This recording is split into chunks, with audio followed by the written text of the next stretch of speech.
Vous regardez toujours le monde à travers un cadre de référence. Et vous devez faire cela car vous êtes limité. Vous ne pouvez pas voir le monde en entier en même temps, et en fait, la partie du monde que vous voyez réellement est si petite, vous ne pourriez pas le croire. La partie centrale de votre vision se concentre toujours pour produire une représentation haute résolution d'exactement ce que vous regardez, mais en dehors de ce centre, comme si je vous regarde, je ne peux pas voir ses yeux. Je peux voir ses lunettes, mais à peine. Je ne peux même pas dire si c'est un homme ou une femme. La personne encore à côté, je ne peux plus rien voir du tout. Maintenant, vous ne remarquez pas cela, vous savez. Vous ne remarquez pas que vous êtes aussi aveugle parce que votre vision centrale est toujours en train de surgir pour illuminer cet espace minuscule, mais vous êtes si aveugle, c'est hallucinant. Et je suis sûr que certains d'entre vous ont vu la vidéo du gorille invisible, vous savez, où un gorille apparaît dans la vidéo et vous ne le remarquez pas, ce qui est un peu choquant parce que vous penseriez que vous remarqueriez un gorille. Mais ce qui se passe, c'est que vous ne remarquez pas quelque chose réellement, à moins que cela ne gêne ce que vous faites. Et parce que qu'est-ce que vous allez faire? Tout remarquer? Vous ne pouvez pas faire ça, vous ne pouvez à peine remarquer quoi que ce soit. Donc ce que vous faites est que vous choisissez quelque chose sur lequel vous vous concentrez. C'est généralement quelque chose auquel vous attachez de la valeur, sinon pourquoi voudriez-vous vous concentrer dessus? Cela signifie donc que votre système de valeurs détermine la direction de votre perception. Bon sang, réfléchissez bien à cela pendant une minute. C'est une idée bouddhiste, n'est-ce pas? Les gens vivent dans une sorte d'illusion. Et parfois cette illusion est source de souffrance et ils peuvent donc transformer leur vision du monde et se libérer de leur souffrance. Mais l'idée que vous vivez dans une illusion, eh bien, je ne sais pas si c'est exactement une illusion, mais c'est certainement le cas que vous vivez dans un cadre de perception déterminé par vos valeurs. Maintenant, cela est si bizarre, vous savez, car nous ne pensons jamais au monde comme quelque chose qui se révèle à nous à travers nos valeurs. Mais en fait, bien sûr que c'est le cas, parce que vous regardez à ce que vous désirez. Vous visez ce que vous désirez. Et une fois que vous avez ciblé cela, le monde se présente à vous en tant que tel, et c'est exactement ainsi que la perception fonctionne. C'est pourquoi je l'ai représenté de cette façon. Vous êtes toujours quelque part, c'est le point A, c'est quelque part à un certain endroit dans un certain cadre de temps. Et vous avez toujours une idée de ce que vous voudriez qu'il se passe après. Vous savez, vous irez au prochain cours, peut-être que vous avez un plan après ce cours. Dans ce cours, vous avez un plan. Vous espérez apprendre quelque chose, je présume, et peut-être vous avez un objectif en ce qui concerne vos notes, et ceci est niché à l'intérieur de votre désir d'obtenir un diplôme, qui est imbriqué à l'intérieur de votre désir d'être éduqué, d'avoir une carrière et d'avoir une vie réussie. Alors, se concentrer sur moi, en ce moment, la raison pour laquelle vous le faites est que toutes ces valeurs existent en vous simultanément, concentrant votre attention. Et si vous vous concentrez sur moi et pas sur quelque chose d'autre, en supposant que vous tous, avec vos ordinateurs ouverts, ne surfez pas sur le web, ce que vous pourriez être en train de faire, mais en supposant que vous êtes concentré, peu importe ce sur quoi vous vous concentrez est dirigé sur ce à quoi vous attachez de la valeur, et une partie de cela peut être inconscient. En fait, une grande partie est inconsciente, parce que vous savez, il est très difficile pour vous de contrôler ce à quoi vous prêtez attention. Vous savez cela, c'est comme lorsque vous essayez d'étudier une sorte de document ennuyeux. Mon Dieu, votre attention va juste dans tous les sens. Peut-être que vous passerez plutôt l'aspirateur sous le lit au lieu de lire le document. Vous ne pouvez pas saisir cette chose qu'est votre attention, donc votre attention a une autonomie. Et c'est une autre idée de la psychanalyse parce que vous pensez que vous avez le contrôle. Vraiment? Avez-vous déjà essayé de vous dire quoi faire? Comment cela a-t-il marché pour vous? Je vais aller au gym 3 fois par semaine. Oui, mais bien sûr. Je vais arrêter de manger du sucre pendant un mois. Combien de temps cela dure? 15 minutes? Et ensuite vous mangez 3 barres de chocolat. Alors, vous êtes, et cela est l'idée centrale de Freud, je dirais, vous êtes un groupe autonome d'agents spirituels, disons de personnalités, et celles-ci ne s'entendent pas très bien. Et vous, l'ego, si l'on peut dire, n'en est pas nécessairement le chef. Et c'est une chose très étrange à comprendre, mais vous pouvez vraiment réaliser cela en remarquant le peu de contrôle que vous avez sur votre attention et votre concentration. Bon, alors, vous avez votre point A, vous allez au point B, vous faites toujours cela et vous habitez une structure de valeur. Et le point A et le point B peuvent changer, mais la structure elle-même ne change pas. Quand vous regardez le monde, ce que vous voyez ne sont pas des objets, ce que vous voyez sont des outils, et ceux-ci vous rendent heureux. Ce sont des choses qui facilitent votre progression vers votre but, et si vous voyez des obstacles, eh bien ce sont des choses qui vous rendent malheureux. Et donc quand vous rencontrez un obstacle, un des problèmes est aussi que Vous n'arrivez pas à aller là où vous voulez aller, c'est un problème, mais l'autre problème, c'est que si vous rencontrez un obstacle, le cadre est peut-être erroné, car on ne sait jamais. Ce pourrait être juste un obstacle que vous pourriez détourner facilement, ou cela pourrait être une faille fatale dans votre plan tout entier, et donc les obstacles ont cette double nature, ils vous gênent, mais ils peuvent aussi totalement abattre votre plan, et ainsi générer de l'anxiété. Donc, mon point est, et il y a un livre appelé L'approche écologique de la perception visuelle, un livre super par Gibson, J.J. Gibson, si je me souviens bien. Et je pensais à cela il y a quelque temps, et j'ai réalisé que c'était une variante de sa théorie. Et ce qu'il croyait était que lorsque les gens regardent le monde, ils voient l'utilité en premier, puis l'objet en second.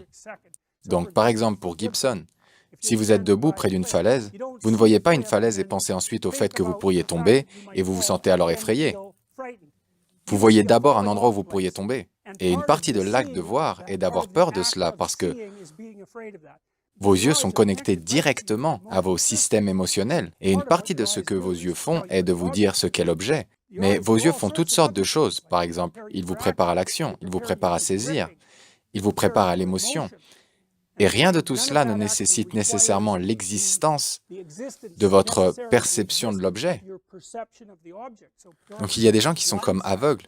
Mais si vous leur montrez, donc ils pensent qu'ils ne peuvent absolument rien voir, mais si vous leur présentez une image d'une personne en colère, ils montreront une réponse de conductance cutanée. Et c'est parce que les voies visuelles menant au complexe amygdalien, qui gère la plupart des traitements de reconnaissance émotionnelle du visage, peuvent encore être actifs. Ce sont des gens qui ont généralement eu un accident cérébral vasculaire, donc leurs yeux vont bien, mais cela a détruit leur cortex visuel. Donc, enfin bref, il est parfaitement plausible qu'au moins à un niveau d'analyse, lorsque vous regardez quelque chose, que vous voyez en premier son utilité. Donc, vous voyez une chaise et vous pourriez dire qu'une chaise est un objet, mais je ne dirais pas cela. Un pouf est une chaise et une souche d'arbre est une chaise, bien qu'ils ne partagent pas grand-chose en commun, sauf que vous pouvez vous asseoir dessus. Et ainsi, vous savez que la chaise est fondamentalement conceptualisée par son utilité fonctionnelle. Et quand vous regardez une chaise, ce que vous percevez, c'est son utilité fonctionnelle, et la chaise vous dit quoi faire.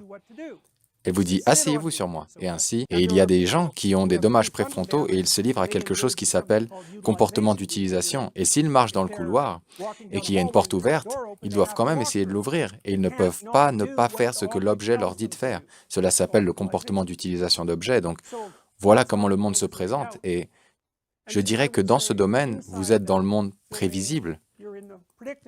Vous êtes dans le monde que vous comprenez, que vous connaissez. Et que si vous vous heurtez à un obstacle, ou si vous êtes en dehors de ce domaine, vous êtes dans l'inconnu, vous êtes en territoire inconnu. Dans le monde mythologique, dans le monde pour l'action, vous pouvez conceptualiser le monde comme une scène pour l'action. Et voilà une citation de Shakespeare qui résume cela assez bien. Le monde entier est une scène, et tous les hommes et les femmes sont des acteurs. Ils ont leurs sorties et leurs entrées, et un homme pendant son temps de scène peut jouer plusieurs rôles.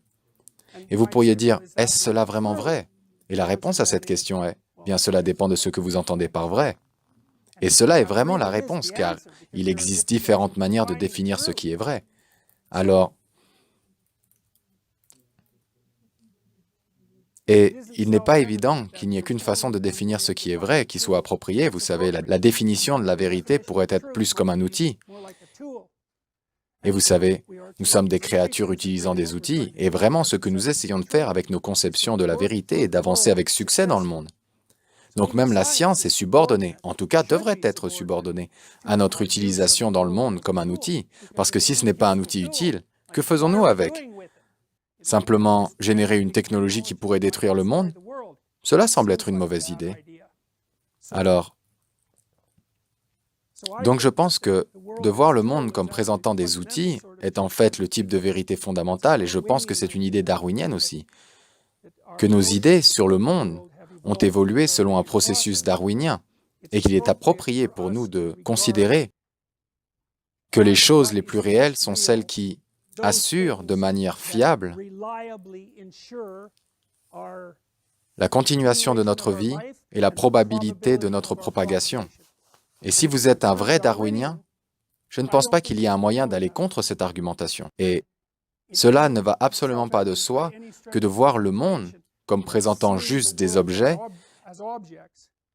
et la façon dont notre cerveau fonctionne. En fait, je ne pense pas que ce soit la façon dont cela fonctionne du tout, et je pense que c'est pourquoi nous sommes tellement avides de récits et d'histoires. N'est-ce pas? C'est un mystère, vous savez. Vous ne feriez pas la queue pendant 2 heures pour aller voir une conférence ou un cours,